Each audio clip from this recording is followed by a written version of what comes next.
ওম নমো ভগবতে বাসুদেবায়। জয় শ্রীকৃষ্ণ। রাধে রাধে। বন্ধুরা, আজ যেমন একদিকে সম্পন্ন হচ্ছে পৌষ সংক্রান্তি, পাশাপাশি আজকেই পড়েছে এই মাসের কৃষ্ণপক্ষের একাদশী, শর্তিলা একাদশী। অনেকেই হয়তো আজকের দিনে এই একাদশী ব্রত পালন করছেন। বন্ধুরা, মানুষ অজান্তে তার জীবন দশায় বহু পাপ করে ফেলে। সেই পাপের বোঝা বইতে বইতে আমাদের জীবন দুঃখে ভরে ওঠে। কিন্তু পরম দয়ালু ভগবান শ্রীকৃষ্ণ আমাদের এমন একটি ব্রতের সন্ধান দিয়েছেন, যা পালন করলে বা যার মাহাত্ম্য কথা শ্রবণ করলে ব্রহ্ম হত্যার মতো মহাপাপ থেকেও মুক্তি পাওয়া যায়। আজ এই পৌষ সংক্রান্তির পুণ্য লগ্নে একাদশীর দিন একবার হলেও শ্রবণ করুন এই শর্তিলা একাদশীর মাহাত্ম্য কথা।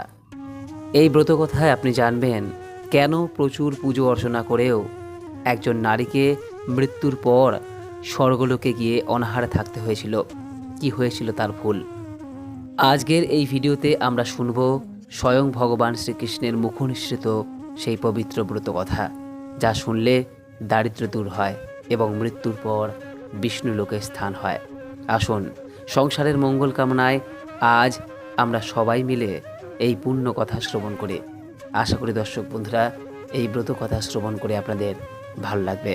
শুরু করছি শর্তিলা একাদশীর ব্রত কথা। হে কৃষ্ণ করুণা সিন্ধু দীন বন্ধু জগৎপথে গোপেশ গোপিকাকান্ত রাধাকান্ত নমস্তুতে। জয় শ্রীকৃষ্ণ। রাধে রাধে। মহারাজ যুধিষ্ঠির ভগবান শ্রীকৃষ্ণকে বললেন, হে জগন্নাথ, মাঘ মাসের কৃষ্ণপক্ষের একাদশী তিথির নাম কি, বিধি বা কি, এবং তার কি ফল সবিস্তারে কৃপা করে বর্ণনা করুন। তদুত্তরে ভগবান শ্রীকৃষ্ণ বললেন, হে রাজন, এই একাদশী শর্তিলা নামে জগতে বিদিত। এক সময় দালভ্য ঋষি মুনিশ্রেষ্ঠ পুলস্তকে জিজ্ঞাসা করেন, মর্তলোকে মানুষেরা ব্রহ্মহত্যা, গোহত্যা, অন্যের সম্পদ হরণ আদি পাপ কর্ম দ্বারা নরকে গমন করে, যাতে তারা নরক গতি থেকে রক্ষা পায়, তা যথাযথভাবে আমাকে উপদেশ করুন। অনাশয়ে সাধন করা যায় এমন কোন কাজের মাধ্যমে যদি তাদের এই পাপ থেকে উদ্ধারের কোনো উপায় থাকে, তবে তা বর্ণনা করুন। হে যুধিষ্ঠির, এক সময় নারদ এই শর্তিলা একাদশীর ফল ও ইতিহাস সম্পর্কে জানতে চাইলে যে কাহিনী আমি বলেছিলাম তা এখন তোমার কাছে বর্ণনা করছে। পুরাকালে মর্তধামে এক ব্রাহ্মণ নারী বাস করতেন। তিনি ছিলেন অত্যন্ত ধর্মপরায়ণা। তিনি নিয়মিত আমার পুজো করতেন। মাসের পর মাস কঠোর উপবাস ও ব্রত পালন করতেন। তার ভক্তিতে আমি অত্যন্ত তুষ্ট ছিলাম। কিন্তু তার একটি বড় দোষ ছিল। তিনি উপবাস করতেন ঠিকই, কিন্তু জীবনে কখনো কোনো অভাবী মানুষকে বা ব্রাহ্মণকে এক মুঠো চাল বা অন্ন দান করতেন না। তিনি মনে করতেন উপবাস করলেই পুণ্য হয়, দানের প্রয়োজন নেই। ভগবান বললেন, আমি ভাবলাম এই নারী কঠোর তপস্যা করে শরীর তো পবিত্র করছেন, তাই বৈকুণ্ঠে তার স্থান নিশ্চিত। কিন্তু তিনি যেহেতু কখনো অন্ন দান করেননি, তাই স্বর্গে গিয়ে তিনি তৃপ্ত হতে কখনোই পারবেন না। তাই তাকে পরীক্ষা করার জন্য আমি একদিন ভিখারির বেশে তার দ্বারে এসে উপস্থিত হলাম। ভিখারি রূপী ভগবান সেই নারীর কাছে গিয়ে বললেন, মা, আমি খুব ক্ষুধার্ত, আমাকে কিছু ভিক্ষা দাও। সেই নারী বিরক্ত হয়ে বললেন, তুমি কি চাও? ভগবান বললেন, আমাকে সামান্য অন্ন বা চাল দাও। কিন্তু সেই কৃপণ নারী অন্ন দিতে চাইলেন না। তিনি রেগে গিয়ে মাটি থেকে একদলা কাদা মাটি তুলে ভিখারির ঝুলিতে ফেলে দিলেন এবং বললেন, এই নাও, আমার কাছে চাল নেই। ভগবান সেই মাটির ঢিল নিয়েই ফিরে এলেন। কালক্রমে সেই নারীর মৃত্যু হলো। তপস্যার প্রভাবে তিনি সশরীরে বৈকুণ্ঠ ধাম স্থান পেলেন।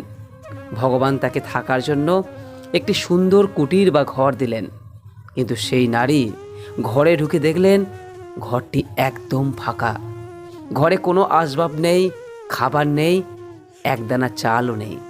ক্ষুধার্ত নারী তখন কেঁদে কেঁদে ভগবানের কাছে নালিশ করলেন, হে প্রভু, আমি সারা জীবন এত কঠোর পরিশ্রম করলাম, কঠোর ব্রত করলাম, আপনার পুজো করলাম, তবুও আমার কুটিরে কোনো খাবার নেই কেন? আমি কি না খেয়ে থাকবো? তখন ভগবান মৃদু হেসে বললেন, হে দেবী, তুমি সারা জীবন উপবাস করেছো, তাই তুমি স্বর্গ পেয়েছো, কিন্তু তুমি জীবনে কাউকে এক মুঠো অন্ন দান করনি। শেষ বেলায় ভিখারিকে শুধু মাটির ঢিল দিয়েছিলে, তাই তোমার ঘরেও আজ খাদ্যের বদলে শুধু শূন্যতা। নারীটি নিজের ভুল বুঝতে পারলেন। তিনি কাঁদতে কাঁদতে বললেন, প্রভু, এখন এর প্রতিকার কি? ভগবান বললেন, চিন্তা করো না, শীঘ্রই দেবকন্যারা তোমাকে দেখতে আসবেন। তুমি দরজা খুলবে না যতক্ষণ না তারা তোমাকে শর্তিলা একাদশীর মাহাত্ম্য ও নিয়ম শোনান, ততক্ষণ পর্যন্ত দরজা বন্ধ রাখবে। ভগবানের কথা মতো দেবকন্যারা এলে সেই নারী দরজা বন্ধ করে রাখলেন এবং বললেন, আগে আমাকে শর্তিলা ব্রতের নিয়ম শোনান, তবেই দ্বার খুলব। দেবকন্যারা তাকে শর্তিলা একাদশীর মাহাত্ম্য শোনালেন। সেই নিয়ম শুনে নারী ভক্তি ভরে মাঘ মাসের এই একাদশী তিথির ব্রত পালন করলেন এবং তিল ও অন্ন দান করলেন। ব্রতের প্রভাবে নিমেষেই তার শূন্য কুটির ধন সম্পদ, অন্ন এবং বস্ত্রে ভরে উঠল। তিনি অনন্তকাল সুখে বৈকুণ্ঠে বাস করতে লাগলেন। বন্ধুরা, এই ব্রতকথা থেকে আমরা শিখলাম, শুধুমাত্র উপবাস করলেই হয় না, সামর্থ্য অনুযায়ী দান করাও জরুরি। এরপর মুনি পুলস্ত্য বললেন, আজকের এই দিনে তিলকে 6 ভাবে ব্যবহার করলে সর্বপাপ খণ্ডন হয়। এই 6টি নিয়ম হলো: স্নানের জলে তিল মিশিয়ে স্নান করা, শরীরে তিল বাটা মাখা, যজ্ঞে তিল আহুতি দেওয়া, তিল মিশ্রিত জল দিয়ে পিতৃপুরুষ বা দেবতার তর্পণ করা, প্রসাদ হিসেবে তিল ও গুড় খাওয়া এবং সবচেয়ে গুরুত্বপূর্ণ, দরিদ্র বা ব্রাহ্মণকে তিল ও অন্ন দান করা। বন্ধুরা, এতক্ষণ আমরা শ্রবণ করলাম পবিত্র শর্তিলা একাদশীর ব্রতকথা। এই ব্রতকথা আমাদের পরম সত্য শিখিয়ে দিয়ে গেল, শুধুমাত্র কঠোর তপস্যা বা আচার পালন করলে ভগবান তুষ্ট হন না। ঈশ্বরের প্রকৃত কৃপা লাভ করতে হলে আমাদের মনের সংকীর্ণতা বা কৃপণতা দূর করতে হবে। সেই ব্রাহ্মণ নারী প্রচুর পুজো করেও স্বর্গে গিয়ে অতৃপ্ত ছিলেন, কারণ তিনি জীবনে কখনো অন্ন দান করেননি। তাই আজকের এই পবিত্র দিনে আমার অনুরোধ, আপনারা ব্রত পালন করুন বা নাই করুন, অন্ততপক্ষে আজকের দিনে সাধ্যমতো তিল বা অন্ন কোনো অভাবী মানুষকে দান করুন।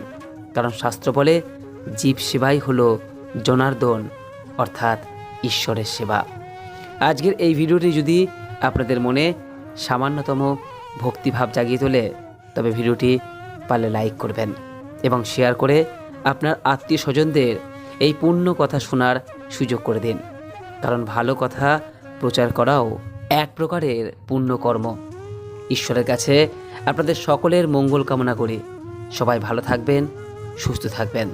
দেখা হচ্ছে পরের ভিডিওতে। নমস্কার, ধন্যবাদ। ঈশ্বর আপনার মঙ্গল করুক। হরে কৃষ্ণ।